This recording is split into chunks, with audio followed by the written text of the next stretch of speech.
Welcome, ladies and gentlemen, to Brown Bag Bets, powered by BetSperts. We are your daily dose of quick hit handicapping and sports betting picks. I'm Alex Christensen, and joining me, as always, Andy. How's it going, buddy? Real good, real good. It's Thursday. Again, my Thursdays feel empty without Thursday night football, but I'm here. I'm excited.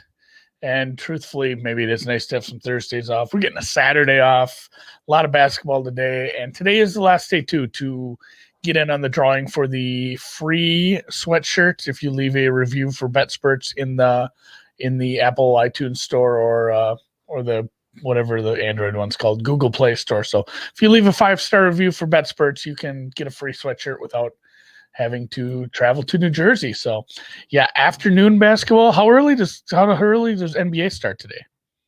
I think it's the normal start time. It'll probably first game's at 7:30. It's Thursday, so they always do a big deal on TNT. Yeah, it looks like 7:30 Eastern's the first NBA game tonight. Yeah. But before we get into basketball, I think we did have a listener question that we wanted to touch on quickly. It's something that I've been looking into. Somebody asked us to take a look back at what we're calling. I guess we're having a little trouble coming up with a name for it. I've been calling them name it, don't we? Yeah, it's like a 2-game series or the same team playing each other twice. Not necessarily back-to-back days, but over the same set of games. And just asked us generally if we're able to find any trends or anything from an NBA perspective, from a college basketball perspective. I spent some time taking a look myself, Andy, at some of the NBA stuff.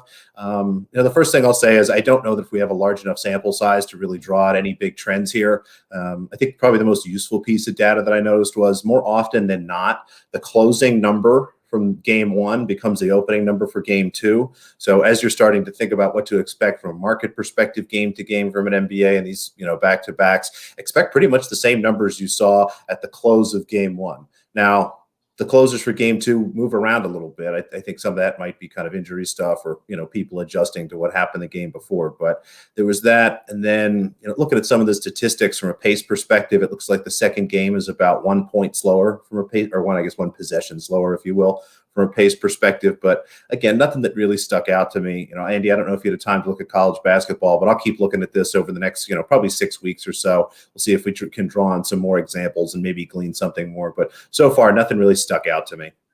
Yeah, and with college basketball, obviously it's a little goofier. These are kids traveling, and some of these aren't huge travel distances. But at the same time, they're younger. It's college kids. In some of these conferences, like I know the NEC is doing this. All these schools are so close together. Like the travel isn't awful, but you are seeing a lot of zigzag in that, and it's not something they're used to. Whereas in the NBA, I mean, anybody who's ever been in the playoffs is used to playing the same team multiple times in a row. Like, and there's plenty of coaches who've coached a lot of playoff series, and that's kind of what you get. And when you talked about how the line adjusts, and how they're going to be similar no matter what happens in the early game, we've seen that year in and year out in the playoffs. You can blow somebody out, or the underdog can win in game one, and you're not going to see some massive adjustment in game two. Because the market is what the market is, and especially that late in the season, obviously, where all the price discovery is pretty much summed up. So yeah, I'm going to keep watching it in college. I think it's more a case of you do see some of the zigzag because maybe there's a bit of a psychological factor to, all right, we got one on the road, or we took care of business at home in the first game, and maybe there's less of a sense of urgency. But yeah, we're only a few games into hockey, and it's the same kind of thing. There are 2-game series there too. So something to keep an eye on, look for signal, but there's really nothing popping, for me college wise. Like I've played with it, I've played against it. I haven't made huge adjustments, from one game to the other. I'm not playing a game just because like, oh, they lost game one, I better play them on game two, or vice versa. It's the numbers are the numbers for me. So don't get too wrapped up in it, but definitely keep an eye on some of the travel spots where these teams are, like it sucked. I lost Campbell yesterday. They weren't able to close it out at the end, but in a spot like that, maybe it was a little bit of an advantage because it was like a triple overtime game, or double overtime at least. And one team got to go home and sleep in their own beds, and the other team was still on the road the next day playing again, and they won again somehow. So 1-1 in college yesterday. Like I said, Campbell was close the whole time, couldn't get it done at the end, and my Gardner Webb running Bulldogs. Just T-Web. trucked, just shit stomped the other team. So that's all. And I forgot about those games. I was doing some stuff, getting ready for the deep dive. I'm like, oh my god, it was these games are on. I check, and my one team's tied, and the other team's up by a lot. So basketball in general was goofy yesterday. How did the Cleveland undergo? Not so great. The Cleveland Cavaliers, who have struggled to score more than 100 points pretty much all season long, put up a big number. There was multiple overtimes. Overtime didn't even matter. We lost our under, I think with a few minutes left in the fourth quarter there. Just an insane game. I'm trying to pull it up here now to see how many points there were in the fourth quarter alone. I think it was like something close to like 70 or something. I think 67 was the number that stuck out in my mind. But a crazy finish. Luckily, the other two were nice and neat and easy. Phoenix, Houston went way under. Golden State, San Antonio went under pretty comfortably. So, we'll take the 2 wins and avoid another crazy loss on a Brooklyn under. So. Yeah, no, that's not bad. And yeah, that Cleveland game, I remember somebody was in the chat last night when we were doing the deep dive, and he said, oh my God, how am I going to lose this Cleveland plus 10.5 in double overtime? Like, that's going to happen, right? And sure. And so I pulled up NBA scores a little bit later, and I saw that there was a 14-point gap in double overtime. I'm like, oh no, it's happening. This poor guy. And then you look at it, it's actually the 10.5-point underdog. Cleveland was up by 14 in double overtime, ended up winning by like 12 in double OT. So Sexton, he's a problem. 42 points. Yeah, it was a wild game. I mean, the live under, I think right around halftime was at like under 215. I think it was under right around 230 or something. I forget exactly our number. So feeling pretty good at that point, but they come out, it looks like 65 points in the third quarter and 67 points there again in the fourth quarter with an overtime. The overtime, of course, well, I guess they combine all the overtimes. It looks like ESPN instead of breaking them out. But anyway, 56 points of overtime points. Not what you're looking for. Not what you're looking for, but the other two took care of business, and small slate today, but you found one. Indeed. We're back at it again today. We're going to take under in the Golden State Knicks game. We've had a bunch of Golden State unders. I'm happy to continue to line up. I'm still not sure why the market has this team scoring so many points. I continue to look at my projections, and they continue to come up low on Golden State. As I start to look at their performance for the year as an under team, they've been very solid, one of the best under teams this year. If you just blindly bet every Golden State under, you'd be up about 4 units. One of the few teams that's actually better than them from that perspective is the Knicks. If you blindly bet every Knicks under, you'd be up about 7 units so far this year. So, again, the market, for whatever reason, taking some time to catch up to some of these, was able to grab 216.5 myself earlier. I would play this down to 215, not too much lower than that. I mean, if any number than lower that, maybe like a half unit or something is like a fun play, but see value on this number down to 215. Love this spot. I make this about, take a quick look, 212. So a pretty solid edge here again for two teams that have been under teams so far this year. I dig it. And yeah, somebody did mention this in the chat with my stuff today. I don't often check this. And if anyone has a question, hey, does the time of game matter for you when you're handicapping? That's the answer. It doesn't. No. So I did bet the early game. There's a game at 2 p.m. Eastern today. My Eastern Michigan, I don't know who they are. The other one is the Chippewas. Shit. Eastern Michigan. I thought I could remember all the mascots today, but you keep talking. I'll look it up. Yeah, I'm gonna look this one up too because it's gonna bother me. I thought I knew all my MAC squads. Eagles from Ypsilanti. There we go. Either way, a couple of MAC games today.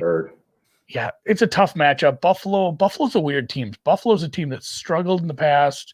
They had a really bad first half against Central Michigan the other day. Ended up losing that game. I think they covered the second half. They were down by a whole mess. But they're a team that doesn't get to the line my Eastern Michigan Eagles do not get to the line a ton, but they're careful with the ball. They clean the glass. They're decent on the steal. They don't shoot threes worth a hoot, but I don't make this big. I have 2 like double-digit dogs, and I both make it, somewhere around 7 to 8 point dogs rather. So I'm just looking for a close game here. Buffalo is a tough team. They're good on the offensive glass as well, but I make this one a lot closer than 11.5. And as I alluded to, my Chippewas, Fire Up Chips, the alumni of our BetSpurt CEO, played a little baseball there up in Central Michigan with Antonia Brown. Chippewas. This is this one actually out of the two, I like this one even a little better. I show even a bigger edge on the Chippewas. I don't know how I've done in the MAC. I should go back and look in general. I know I've played a few of these bigger dogs against some of the good teams. There is kind of a rich class, poor class in the MAC. It seems like there's the haves and the have-nots. And while Akron isn't Buffalo, they're still a pretty good team.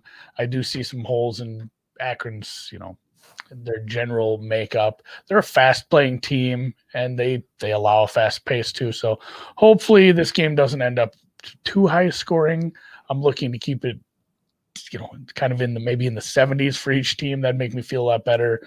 If we get to one of these really high scoring, fast paced games that Central Michigan or that these squads have gotten to, I do worry about my team keeping up. So Central Michigan plus 11, and that one's not quite as early.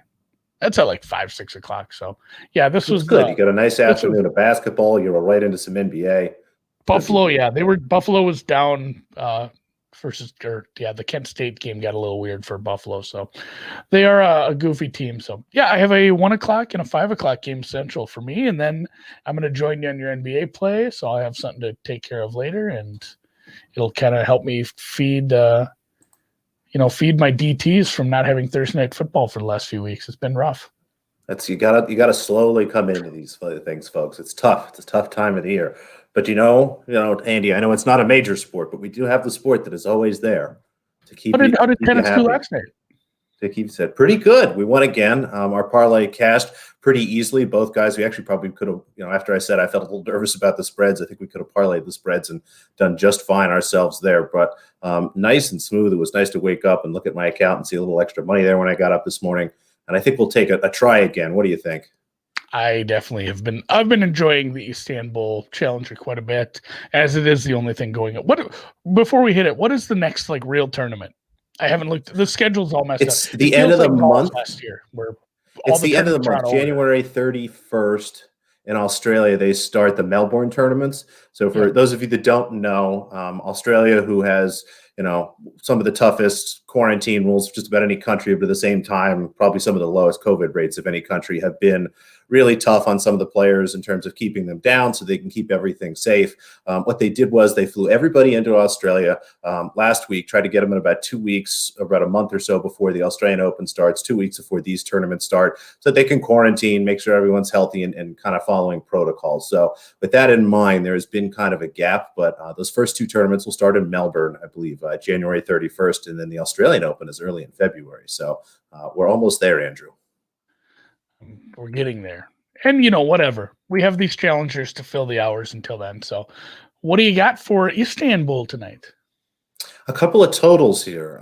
We've got a few matches tonight. The money lines were pretty tough. They look good to me. Again, the spreads were also look kind of tough to attack. But let's grab two totals here. We'll start with Husler and Rinderknech, as we're told. If anybody knows any better, let us know. But according to my tennis naming expert, my co-host of the Net Worth Pod, Jorge, it's Rinderknech.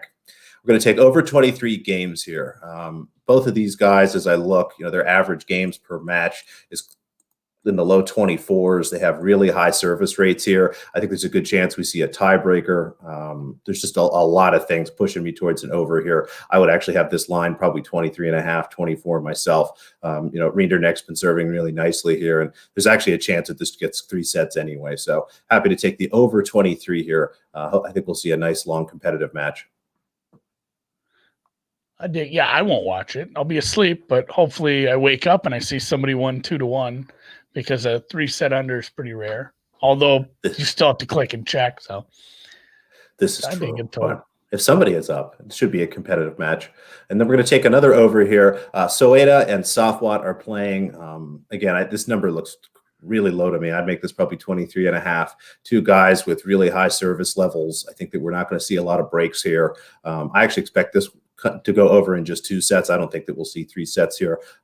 These guys actually tend to play 2-setters versus 3-setters, but I think we'll see 2 pretty long sets. A good chance we get a tiebreaker here, maybe even like a 7-6, 7-5 kind of thing where we're cruising at the end there. So 2 overs for me tonight in Istanbul. Again, I'd love to tell you when these start. I think it'll be right around 2 a.m., 3 a.m. in Eastern time. But the order of play is not out, but probably happen while you're sleeping, or if you're a night owl there on the West Coast, maybe you'll catch it.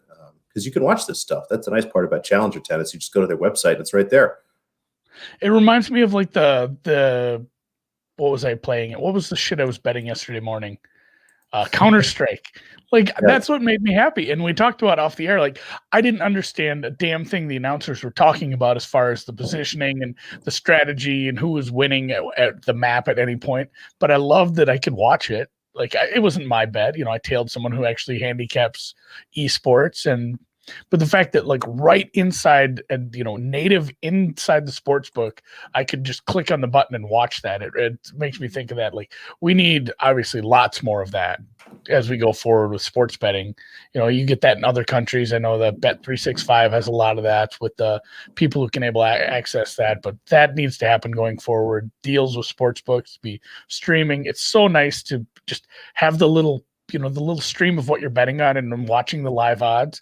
Because while I didn't understand what the announcers were saying, I could watch the live odds and feel better about my bet as it went, or worse if it went the other way. Like, oh yeah, my team must be doing good. So, yeah. So yes, I wouldn't say degenning. It's not degenning if you trust someone and they made it and they won. So I do trust them.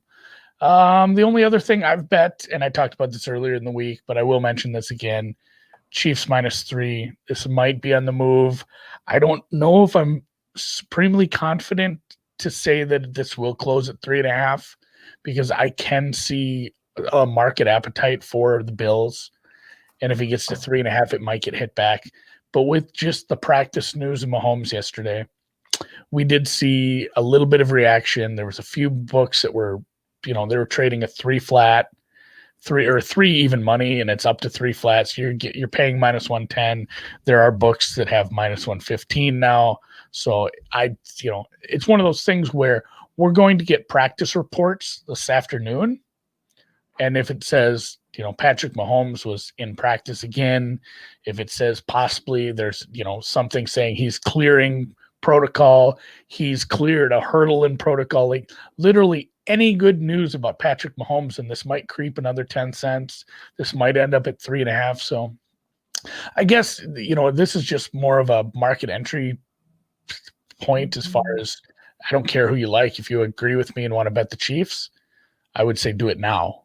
And if you do like Buffalo, I think you can wait, because I think you will end up with a cheaper Buffalo, +3, or maybe even a 3.5 will pop its head up somewhere. So kind of wait on that. And yeah, somebody in the chat just mentioned this. The Packers total is creeping up as well. I don't know if we're just seeing a lot of money in the market, or I kind of expected this one to react, and maybe both of them, the totals will react a little to the weather. With if we're seeing more favorable conditions in Green Bay, maybe less snow, less wind, warmer temps, anything like that, I think the total will probably creep up a little. And then, the Kansas City total is kind of correlated to Mahomes as well. Yeah. There will be fewer points projected if Henny starts. So any good news that's going to push, Kansas City's number out will probably push on the total a little towards the up. So if you do like the total over in that one, and maybe you're in total disagreement with me and you think Mahomes it's all Fugazi, he's not playing, then disregard everything I'm saying and do the opposite. But I would say he's very, very likely to play. And if you like the over in that game, that's another one where you may want to get involved now. And if you like the under, you could probably wait, because again, good news for Patrick is good news for, the total ticking up, and the Chiefs, obviously. Any UFC picks? Maybe we'll talk to. I'll see if I can get someone to come talk tomorrow. I don't know all that much about UFC. I talked about this a little one time where during the pandemic, I got really into UFC. And by that, I mean, I was just like listening to UFC podcasts and talking to my friends who actually bet it, asking a lot of questions, and, placing UFC bets, because there was nothing else going on. It was like, and I'd be waiting for the UFC fights. Then I'd be waiting for the what was it, NASCAR. like while I was sweating golf during the day. So it Yeah. sucked this summer. You had to fill 'cause the that's what I hours. was betting on. Fill the And I hours. will. I'll have to find. I can't think of his. I can't think of his Twitter. So I will have to get. I'll pump my CS:GO guy. He's pretty popular though. I think he has a good following. He does a lot of Dota, CS:GO, basically in esports. So I know a couple smart ones. Otherwise, basketball just tonight. Yeah, and yeah, Okay, UFC was like yesterday morning. Goofy. It's amazing from the time that stuff's on. It has almost that tennis feel to it, where it's just like in the middle of the night, and you're like, "What? Okay." Yeah, and look at this guy. Some guy won. Chiesa, good for him. I didn't have a bet on that one. I didn't really know anybody in the fights. Sounds like an Italian soccer There's a couple player. fighters I know this weekend. That Irish guy's going to fight again, so I will probably watch that. Whiskey salesman. Yeah, the whiskey guy. Otherwise, Alex, any closing thoughts on this beautiful Thursday? No, nothing I can think of other than, get your ratings and reviews in for the sweatshirt contest. Make sure you continue to sign up for the WinBet there and use the risk-free bet. Make sure you follow both of us on BetSperts. Andy at Just Andy and myself at Alex Christensen with no space. And hit the thumbs up on YouTube, rating and review on the podcast stuff. I think that's everything. Yeah, that is a good point too. We are in the last day. If you've been putting that off and saying, I'll get to it, I will, I'll do the win sign up. I'm in New Jersey or Colorado. I haven't done it yet. Today's the last day for the free sweatshirt deal. So if you want to take advantage of that, today is the last day. We'll have other offers. We'll be giving out other merch, but for this initial sweatshirt thing, if you want to sign up for the win bets, the links are in the description on the YouTube channel. And yeah, real quick, little recap. Warriors Knicks. Under 215.5. EMU, CMU plus 11.5 and 11. Those are Go still Michigan available right now. Go Michigan, directional schools. And for those people who have trouble with the tennis names, need some spelling, Husler Reindernecht over 23 and Soeda Safwat over 22. And we'll catch you tomorrow. Have a great day.